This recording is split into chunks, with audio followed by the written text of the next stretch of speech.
All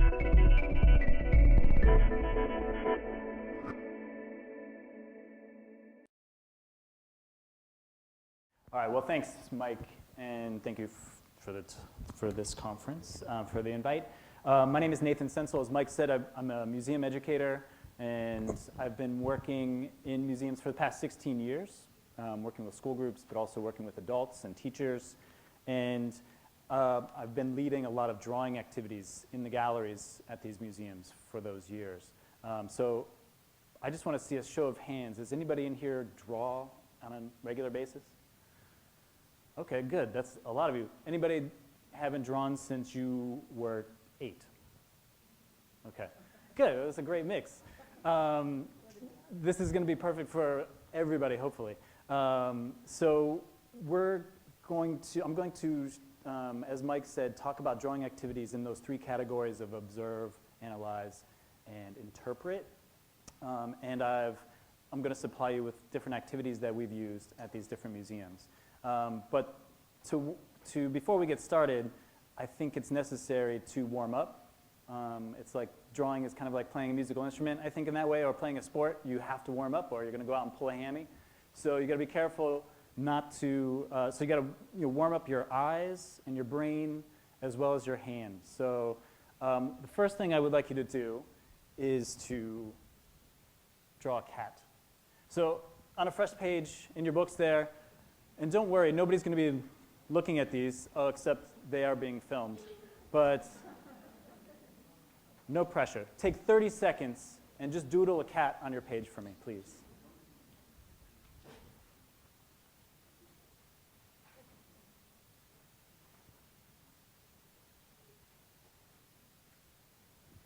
You've got 15 seconds. It doesn't have to be detailed. Because my next objective is to give you a visual description of a specific cat, so I would like you to add these details. The cat I'm thinking about is a tuxedo cat. It is an all-black cat, except it has a white spot in between its eyes in the shape of an hourglass. It has a white upper lip. The jaw is white, and its neck is white. The rest of it is black. So if you could add those details, I'll give you 20 seconds this time.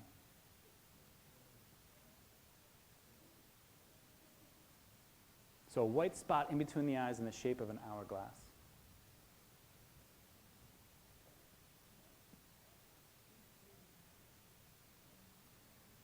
All right. Is that enough time? Okay, good. All right. So how many of you drew this cat? No? Okay. This is my cat, Wheezy. She's a very good cat. But I was thinking of this exercise as a warm-up activity because I came across this artist, Albrecht Dürer, who had to do the same thing in the 1500s. He drew this rhino that's on the screen here. The rhino, he lived in the 1500s in Germany. He was one of the most celebrated artists of his time. I'm sure a lot of us have heard of him, but he had never seen a rhino. The rhino that's depicted here was supposed to be a gift for the Pope in Rome, coming from the King of Portugal, but it had originally started in India. And on its way from Portugal to Rome, the boat that it was in sank. And they wanted to record what this rhino looked like. So there was a letter that described what the rhino looked like, and there was somebody else made a quick sketch. So Albrecht Dürer made a drawing of this rhino based on that letter. Does anybody notice anything about this rhino? Anything that's different about it than a real rhino? Yeah. Yeah, it's got a horn.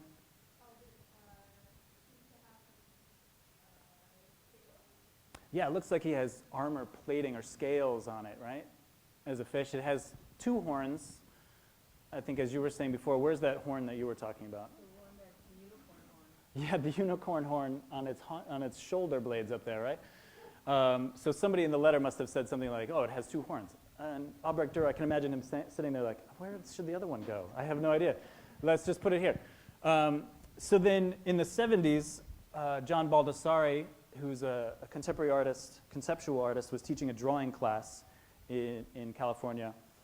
And his first assignment, before he had ever met the students, the first day of class, he goes into the classroom and he sets up a camera to film the class. He doesn't say a word, but he goes in, sets the thing up, and leaves.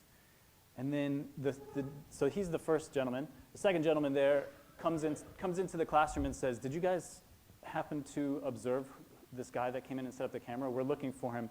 We need an image of him. So he asked the students to describe him. And so they spend the first class, they spend the whole time describing what their teacher looked like, having never met him before. And that's the resulting picture there. So then I just started free associating, and I don't know if you all saw the Dove soap commercial where a advertising company had done the same thing. They hired a forensics artist to draw people as they describe themselves, but also as other people describe them. So here's an example of two. This is Shelley describing herself, and then Shelley described by a random stranger. And again, the idea of perception and how we perceive things that we see all the time is quite different. And then, I don't know if anybody's a Pokemon fan in here, but this is a website, a Tumblr, where somebody who had never seen Pokemon before, I mean, it's like a cartoon and game, he asks users to send descriptions of these different characters, like hundreds of characters, to send descriptions. He posts those online. He makes a drawing of it based on the description, and then he posts the real image. So, these characters are like, it's an electric sheep that has a little curl of sheep hair in the front like Elvis. So he draws that, and I think he did a pretty good job. But the basis of thinking about these drawing tasks was this quote from Milton Glaser. And Milton Glaser is the guy who designed the I Heart New York logo in the 70s. So he draws all the time. He's a designer. But he tells this story that one night when he was 16 years old, he was sitting across from his mother. And he got the idea that he wanted to draw her. And he's 16 years old. So he pulls out a piece of paper and a pen, and he starts to look at her, and he says that it was like he had never looked at her before. He had no idea, well, not that he had no idea what she looked like, but his idea of her was from when he was 3 years old. Like his vision of her had never changed. So it was like he was seeing her for the first time as he's drawing her. And I think that's the power of drawing in the galleries, is that you can really spend time looking, as we've been talking about, and observe the objects and capture the details. So we're going to be speaking about using drawing activities to develop visual literacy through observation, analysis, and interpretation. So for each of these categories, I'm going to go through and just share a few artists that inspire me in these activities, and then I'm going to play a little show and tell and describe a few activities that I've done with students, and then I'm going to ask you to do a little bit of drawing as well. So this is Annie Puduguk. She is an Inuit artist, and I first saw her work at the National Museum of American Indian several years ago. And she says that she started drawing in 1997 and just never stopped drawing. And she says that she has to draw her hometown. This is where she lives. This is what she sees. And she just feels compelled to draw it. This is actually her grandmother in the bed and her mother and her when they were, years ago. So her grandmother was also an artist. I don't think we're not going to keep talking about people's mothers in here, but this is David Hockney's mother. So he drew his mother quite a bit. And this is an image of her on the right, of a drawing. But David Hockney's also been interested in the way that you perceive the world in a three-dimensional stereo-type way of seeing the world. But how do you represent it then on a flat surface? So he also does a lot with photographs where we see things. We're constantly in motion, and we see with two eyes. And so he's thinking about how do you represent somebody on this flat surface in the round like that. So you see both sides of the mother's face in the photograph. In the drawing, it has almost a similar feel. There are parts where her left, or I guess it's from here, her right eye is a little higher than the left eye. Because of the way you see, you don't see everything at once. Your eye darts around and notices things as you're looking at it. So it's very much related to Cubism and Picasso. So an activity I've done with students in the class is, the figure drawing. They're posing for each other. They make a drawing of their classmate on the paper, and then they're using wire to capture the gesture that's there as well. So they're observing the figure multiple times in life, but also from their drawing. This is from so that was out at a school. This was at the Brooklyn Museum leading an adult drawing session, and there was an Ai Weiwei exhibition there recently. And this on the right is an example of a drawing that a woman brought. This is a monthly drawing session. The next month after this drawing session, this woman brought me this drawing, was like, I spent so much time trying to finish this piece. And I think she did a really good job. It looks pretty accurate, but she was really spending time looking at these vases and capturing the color. So this is what I would like you to do. I'm sorry I'm talking so fast too. I have a million slides to get through, but we can talk after this. I would like you to, again, turn to a fresh sheet in your pages, in your notebooks, and we're going to do an example zoom in drawing. So often when we're in front of a painting, when I'm teaching at MoMA and we're looking at this work by Pablo Picasso called Girl Before a Mirror, there's a lot going on in it. So we ask participants to zoom in on a section of it. You don't have to draw the whole thing, just zoom in on a section. So you can draw her face here. So each table should have these cards, and you're welcome to keep these.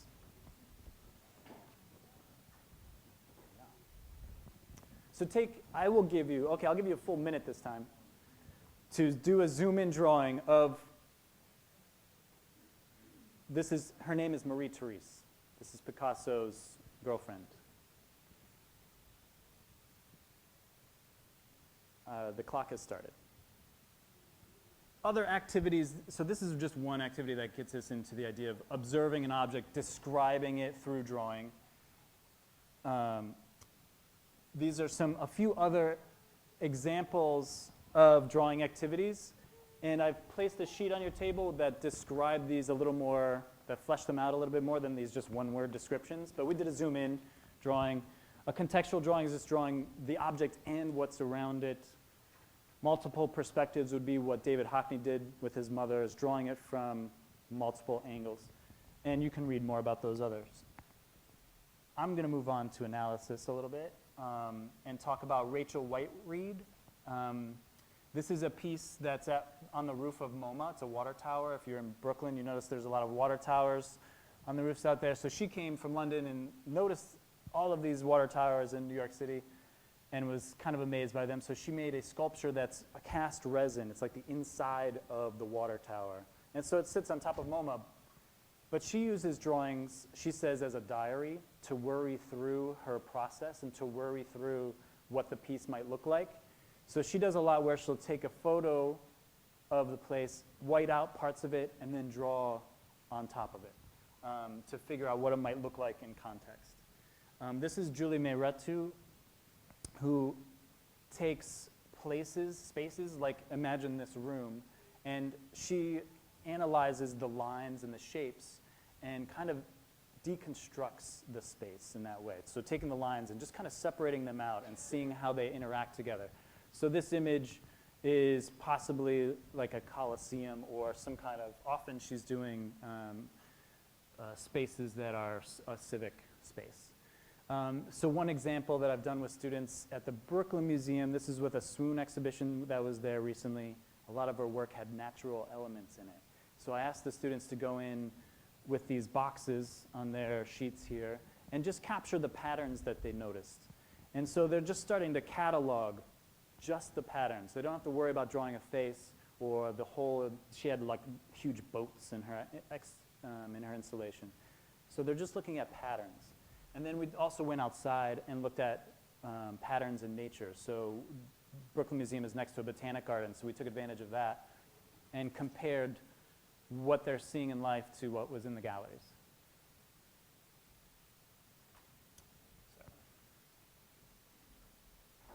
So your next assignment. Again, I'll give you 1 minute. In a separate space then, just draw the patterns that you see, the things that are repeated in this Picasso image. Could be lines, shapes, the background. You can continue to draw while I talk. I'm going to move on. So some of the other analytical drawing activities that I would do, again, referring to this sheet, is thinking about finding the lines in an image. So if you're looking at a painting, just draw the lines that you see, even if it's how images are lined up in a painting. Just draw it as a line. Or finding the shapes in a drawing. I often look at a Marc Chagall that he's using these big like circular images or other large shapes, but they're figures instead of shapes themselves. But I ask the students to draw them as shapes, just the shapes themselves. Another one is to do gesture drawing with a figure is great. Just take the side of a crayon and just get the line that the figure makes. You don't have to worry about all the details. And then there's a few more on there. So the next part is interpretive drawing. So thinking about what you want to see in these images. So almost using these images and objects as inspiration for work. But it still requires that you observe the piece and analyze it. And this is almost like the culmination of these exercises. So another example of an artist who's doing something like this is a Kehinde Wiley portrait. He's often taking contemporary figures, people that he meets on the street. He invites them into his studio, and he has them look at an art history book, and they pick a painting that they want to recreate. They pose that way, and then he paints them in that pose, but often with a decorative background. It's kind of an interpretation of something that they've been looking at together. Another one is this Matisse cutouts. There's a great Matisse cutout show at MoMA right now. So I've been thinking about how he's using or representing the figure in this very interpretive way. And he says that he would draw with scissors. So he wouldn't even draw the figure on the paper first. He just goes right in. And there's some great videos of him just like kind of flopping the paper over them. He's got like these huge shears for some reason. I don't know why you would use smaller scissors, but it's gigantic scissors and starts cutting at them. And they turn out to be really great interpretive figures. So one activity that we had at the Brooklyn Museum and Annette Suey show, and he creates these large wall hangings. They're almost like tapestries made out of metal, these metal bottle caps that are connected with wire. And they hang on the walls like this and undulate, or they're draped on the floor in different ways. So I wanted to take a group of adults that probably hadn't drawn before, or some of them hadn't drawn in a long time, and draw from these pieces. And I actually was kind of intimidated by it at first, thinking like, how would you make a piece like this accessible through drawing?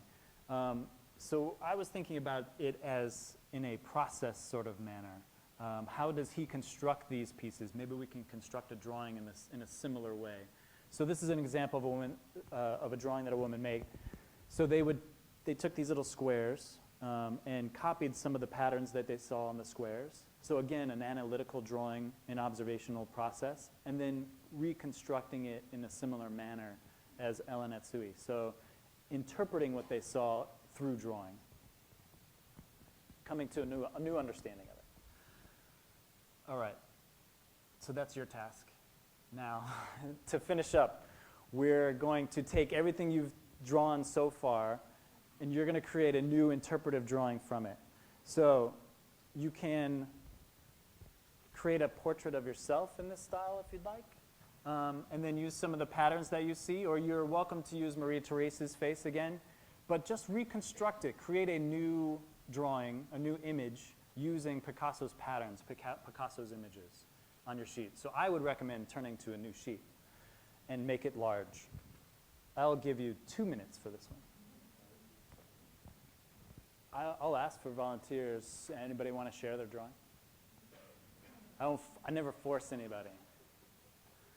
If you volunteer somebody else, they have to go and you have to go. So that's the key. You want to share? Oh, I thought that was a hand. You tricked me. That's fine.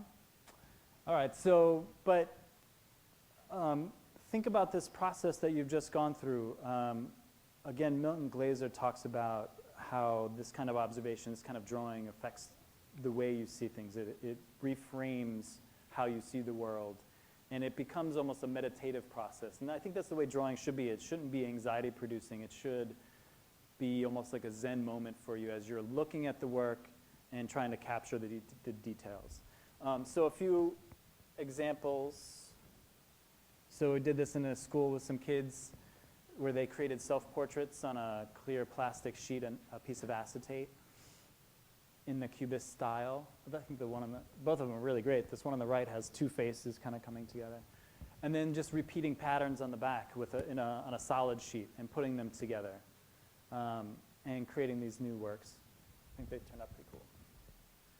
So a couple of interpretive drawing examples might be, taking an object or a painting and creating a narrative out of it, doing some kind of storytelling, perhaps a comics strip before and after sort of thing. Transforming a sculpture, maybe rearranging parts of it. If you're looking at an object, a vase or something, and rearranging images on it or parts of it. Or combining one object with another is a great way to look at two objects at the same time and kind of combine them and create this surrealistic drawing. Starting with found imagery. So take your coffee in the morning, spill it on a piece of paper, or see what image you're left and draw from it. Or if you're looking at a painting, usually has a frame, what's beyond the frame, and expand it from there. So I think that's where we're going to leave it with these activities. Feel free to take the Picasso home with you, hang it on your fridge. I would hang your drawings on the fridge too. Share them with everybody. But again, we'll be around after the final presentation if you want to talk about anything. Thanks. Yeah.